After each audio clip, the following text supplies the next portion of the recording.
तो बच्चों sample paper 5 हम लोग डिस्कस करने जा रहे हैं। इसमें बेसिक चार्ज, करंट आप लोग सुनते हैं, charge, current, electricity, potential difference, ये सब थोड़ा थोड़ा हम लोग समझेंगे। तो पहला चीज आपको समझना है करंट। करंट क्या होता है? करंट मतलब चार्ज का फ्लो। चार्ज अगर किसी भी जगह से फ्लो हो रहा है, या एयर से या फिर तार से होकर चार्ज पास हो रही है, तो आप क्या कहेंगे कि उस तार से होकर करंट पास हो रही है। सपोज करो मैं यहाँ पे एक बना दे रहा हूँ, यहाँ पे देखो, ये मान लो वायर है, इससे चार्ज पास हो रही है, तो आप कहोगे कि इससे करंट पास हो रही है। तो इसी को डिफाइन किया जाता है करंट को कि charge flowing per unit time is called current. और इसी को फार्मूले के फॉर्म में लिखेंगे कैसे कि charge flowing per unit time is called current. तो current is equal to charge by time. आपको बस ये एक फॉर्मूला याद रखना है, current is equal to charge by time. ठीक है, current is equal to charge by time. Current को किस में मेजर करेंगे बच्चे? एम्पियर में। जैसे लंबाई को मेजर करते हैं मीटर में, मिल्क को मेजर करते हैं लीटर में, वैसे ही करंट को मेजर करेंगे एम्पियर में। चार्ज को किस में मेजर करेंगे? चार्ज को मेजर करेंगे कोलम्ब में। टाइम को किस में मेजर करेंगे? सेकेंड। आपको ये एक फॉर्मूला बस याद रखना है। और करंट को शॉर्ट में किससे डिनोट करते हैं? आई से। चार्ज को शॉर्ट में किससे डिनोट करते हैं? क्यू से। और टाइम को शॉर्ट में स्मॉल टी। बस एक फार्मूला आपको सीखना है और इसी के आधार पे हम बाकी न्यूमेरिकल जो एक दो इस सैंपल पेपर में है वो समझ लेंगे। तो एक कॉन्सेप्ट आपको ये याद रखना है कि current is equal to charge by time. Words में क्या कहेंगे? वर्ड्स में कहेंगे current is the charge flowing per unit time. दूसरा है आपको समझना है पोटेंशियल डिफरेंस। करंट को ही हिंदी में धारा कहते हैं, चार्ज को आवेश कहेंगे, चार्ज को कहेंगे आवेश, और टाइम को तो टाइम ही कहते हैं, समय। उसी तरह एक कॉन्सेप्ट है पोटेंशियल डिफरेंस, ये समझ लें आप, पोटेंशियल डिफरेंस। पोटेंशियल डिफरेंस को आपको हिंदी में कहते हैं विभवांतर।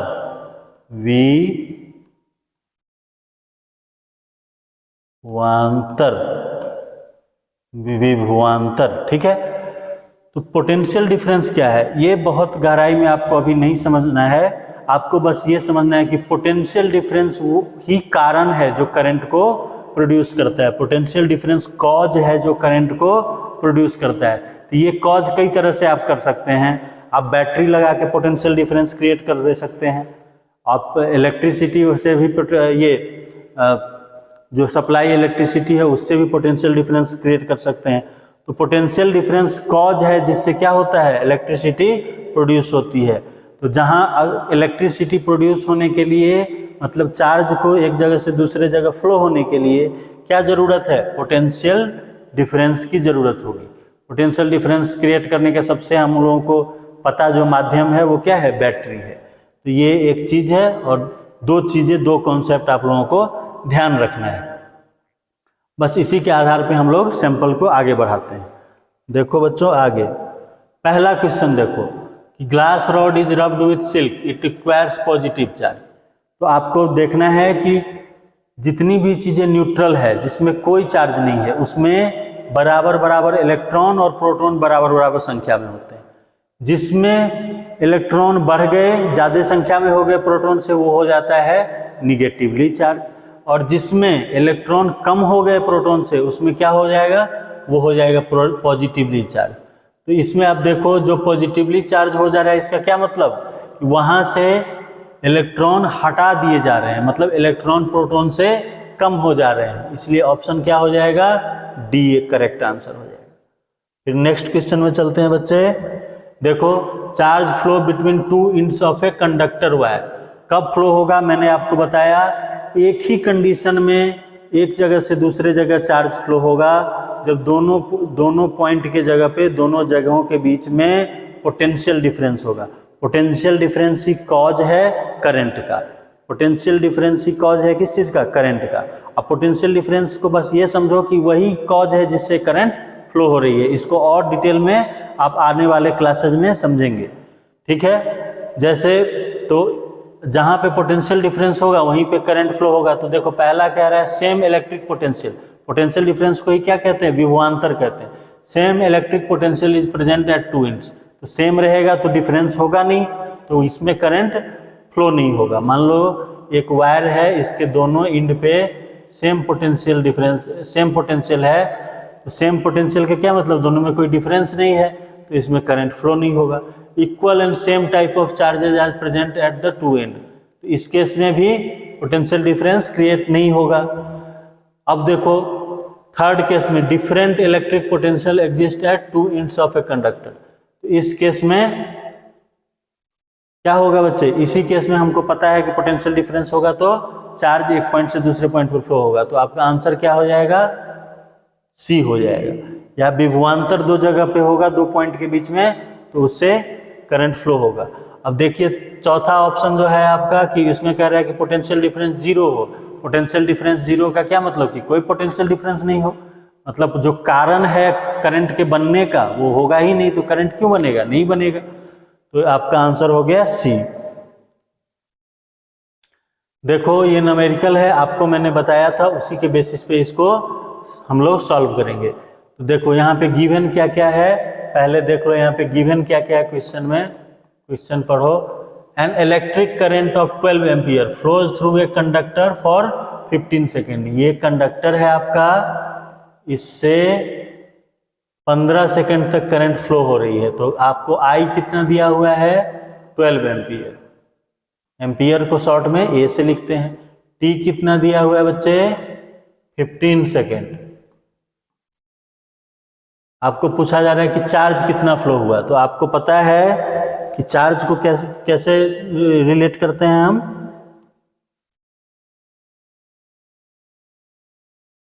देखो चार्ज को कैसे रिलेट करते हैं, आपको एक इक्वेशन पता है, सिंस करके लिखोगे, since I is equal to Q by T. I क्या है, ये टी लिखा मैंने, I is equal to Q by T. I क्या है, करंट है, क्यू क्या है, चार्ज है, टी क्या है, टाइम है। तो आप क्रॉस मल्टीप्लिकेशन से क्या लिख सकते हो, Q is equal to I into T, I into T. अब आपको चार्ज पता करना है तो इन दोनों को क्या करेंगे, मल्टीप्लाई कर देंगे। तो 12 इंटू 15 सेकेंड, तो ये कितना आ जाएगा, 180 आ जाएगा। और चार्ज को किस में मेजर करते हैं बच्चे, कूलम्ब में, तो ये क्या हो जाएगा, कूलम्ब। तो आपको अगर आई करंट 12 एम्पियर का करंट 15 सेकेंड तक फ्लो कर रहा है इस कंडक्टर से, तो इसमें चार्ज कितना फ्लो हुआ, 180 कूलम्ब। तो आपका आंसर हो जाएगा सी। ठीक है बच्चे, अब नेक्स्ट पे चलते हैं। 3 न्यूमेरिकल है आपका, पहला आपने कर लिया, दूसरा देखिए, दूसरा भी पिछले वाले के फॉर्मूले से ही बनेगा, आप लोग देख सकते हैं। गिवन क्या है, गिवन है आपको कि a charge of 30 coulomb flows through a conductor to constitute current of 15 ampere. तो देखो कोई कंडक्टर है जिससे क्यू, चार्ज कितना फ्लो हो रहा है, क्यू फ्लो हो रहा है आपको 30 कूलम्ब का, कूलम्ब को शॉर्ट में क्या लिखते हैं, क्यू। और इससे करंट कितना इसमें बन रहा है, करंट बन रहा है I is equal to 1.5 ampere. Ampere को शॉर्ट में क्या लिखेंगे, ए लिखेंगे। तो आपको पूछा जा रहा है कि कितने टाइम तक इससे करंट फ्लो हो रहा है, मतलब आपको क्या पूछा जा रहा है, टाइम बताइए। इसको सॉल्व करने के लिए क्या करेंगे, आपको पता है एक ही फार्मूला यूज होगा इसमें, आप जानते हैं क्या है, I is equal to Q by T. I क्या है, करंट, क्यू चार्ज और टी टाइम है। तो आपको टाइम निकालना है तो क्या करेंगे, क्रॉस मल्टीप्लाई कर देंगे, I T is equal to Q, और टी कितना हो जाएगा बच्चे, क्यू बाई आई। तो कितना हो जाएगा, क्यू हो गया 30 और आई कितना हो जाएगा 1.5। इसको आप डिवाइड करेंगे तो कितना आ जाएगा 20 सेकेंड। इस तरह से आपको पता चल गया कि अगर 1.5 एम्पियर का करंट 20 सेकेंड तक इस कंडक्टर से फ्लो करेगा तो चार्ज कितना फ्लो हो जाएगा? 30 कूलम का। तो आपके लिए आंसर हो गया ए, 20 सेकेंड। नेक्स्ट क्वेश्चन पे चलते हैं बच्चे। देखो अब इसमें क्या दिया गया है, पहले गिवन देख लो क्या क्या है। गिवन है क्वेश्चन में कि एक कंडक्टर है जिससे कि चार्ज फ्लो हो रहा है, ठीक है। करंट फ्लो हो रहा है टी टाइम तक। करंट कितने टाइम तक फ्लो हो रहा है? टी टाइम तक। करंट कितना है? करंट है आई, करंट है आई। कितने टाइम तक फ्लो हो रहा है ये? टी टाइम तक। तो इसमें चार्ज कितना फ्लो होगा आप निकाल सकते हैं। आपको पता है I is equal to Q by T. तो चार्ज आपका हो जाएगा I इंटू टी। अब आपको पूछा जा रहा है कि ये जो चार्ज फ्लो हुआ है कितने इलेक्ट्रॉन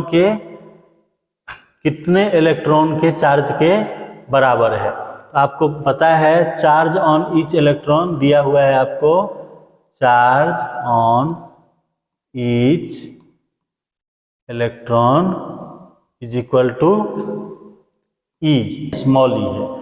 अब इतने चार्ज फ्लो हुए हैं तो कितने इलेक्ट्रॉन फ्लो हुए होंगे? एक इलेक्ट्रॉन के पास ई चार्ज है और इतने चार्ज फ्लो हो गए। तो नंबर ऑफ इलेक्ट्रॉन फ्लोन, नीचे में सबसे मैं यहाँ पे लिख रहा हूँ नंबर ऑफ, एक minute, number of electron, number of electron कितने हो जाएंगे? Q by E। और Q को आप क्या लिख सकते हैं? IT by E। तो आपका क्या आ गया आंसर? कितने इलेक्ट्रॉन फ्लो हुए? D आंसर हो गया। D मतलब IT बाई E, ठीक है। उसके बाद नेक्स्ट क्वेश्चन पे चलते हैं बच्चे। Which of the following is not a circuit element?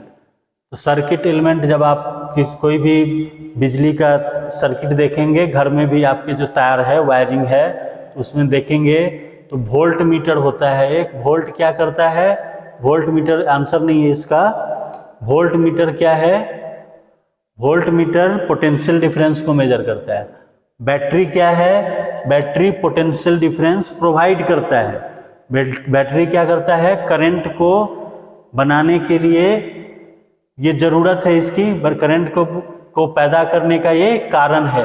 तो बैटरी, वोल्ट मीटर क्या है? वोल्ट मीटर भी डिवाइस है, वो पोटेंशियल डिफरेंस क्रिएट करता है। बैटरी पोटेंशियल डिफरेंस प्रोवाइड करता है। रसिस्टर क्या है? रसिस्टर होता है वो जो करंट के फ्लो को अपोज करता है, उसको बाधा करता है उसमें। और पोटेंशियल डिफरेंस, तो ये तीनों जो है सो आपको मटेरियल फॉर्म में मिलेंगे। मटेरियल फॉर्म कहने का क्या मतलब कि उसको आप छू सकते हैं। और पोटेंशियल डिफरेंस आप उसको मटेरियल फॉर्म में नहीं मिलेगा और इसको आप छू नहीं सकते, वो पावर के फॉर्म में रहता है। तो सर्किट एलिमेंट, इन तीनों, ये तीनों क्या है? Circuit element, voltmeter, battery और रेसिस्टर। जबकि पोटेंशियल डिफरेंस सर्किट एलिमेंट नहीं कहलाएगा। ये आप लोग याद रखेंगे।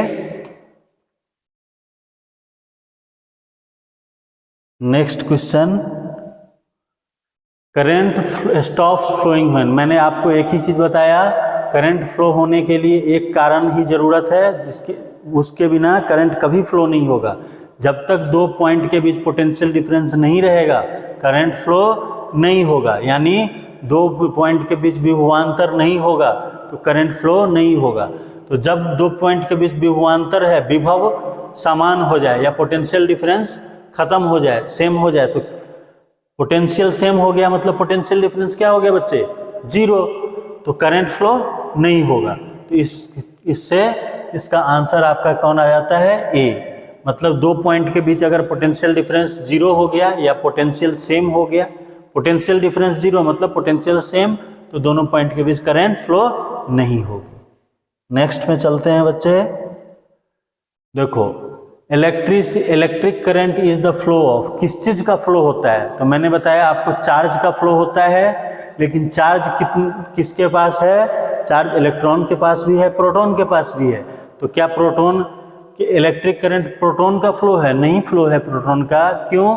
क्योंकि मैंने आपको बताया कि प्रोटॉन न्यूक्लियस में बहुत इंटैक्ट रहते हैं, उसको इधर से उधर नहीं किया जा सकता है, उसको हटाया नहीं जा सकता है। इलेक्ट्रॉन लूजली बंधे रहते हैं, ढीले तौर से बढ़े रहते हैं, तो इलेक्ट्रॉन को एक दूसरी जगह से दूसरे जगह हटा सकते हैं। तो आप ये याद रखेंगे कि ये इलेक्ट्रिक करंट क्या है? इलेक्ट्रिक करंट हमेशा ही इलेक्ट्रॉन का फ्लो होता है। तो आंसर हो गया आपका बी। तीसरा है, आपको पूछा गया है कि स्टैटिक इलेक्ट्रिसिटी क्या है? ब्रांच ऑफ फिजिक्स है, ये जीके टाइप का क्वेश्चन है। तो वो ब्रांच फिजिक्स का वो जो है शाखा है ये, जिसमें हम चार्ज को रेस्ट में रहता है, चार्ज रुका हुआ है, चल नहीं रहा है, तब जब हम अध्ययन करते हैं, चार्ज मान लो ये है और ये रुका हुआ है, अब इसका क्या प्रभाव होगा, क्या इसका प्रभाव होगा, तो उसको हम कहते हैं स्टैटिक इलेक्ट्रिसिटी या एस्थेटिक बिजली भौतिकी। तो आपको ये लास्ट वाला याद रखना है कि स्टैटिक इलेक्ट्रिसिटी क्या है?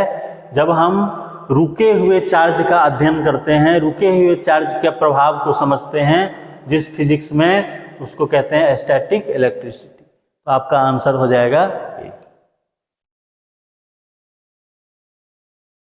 अब लास्ट आपको पूछा जा रहा है कि अर्थिंग क्या होता है, अर्थिंग कैसे प्रोटेक्ट करता है आपको। तो आपने देखा होगा आपके घरों में जो स्विच होते हैं उसमें 3 होते हैं। ये ऊपर वाला जो होता है वो अर्थिंग का कनेक्शन होता है बच्चे, और अर्थिंग आपको बिजली के शॉक से बचाता है। ये आप लोग गहराई में पढ़ेंगे। अर्थिंग में क्या करते हैं, एक वायर को जमीन के अंदर गड्ढा करके उसमें प्लेट लगाते हैं मेटल का, और उससे अर्थिंग वाले वायर को कनेक्ट कर देते हैं। और घरों में देखोगे तो आपको जो ये वाला ऊपर में जो एक दिखेगा वो अर्थिंग का रहता है पॉइंट। तो अर्थिंग जो है आपके, मान लो कि आप इलेक्ट्रिसिटी यूज कर रहे हो आयरन में, फ्रिज में, और कहीं भी मान लो करंट आ गई, तो ये अर्थिंग वाला जो वायर है आपको झटके से बचाएगी। तो अर्थिंग का क्या काम है?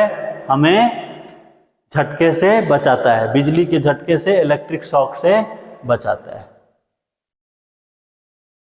ठीक है बच्चों, धन्यवाद। अच्छे से इसको आप रिवाइज कीजिए और समझिए, बार बार प्रैक्टिस कीजिए।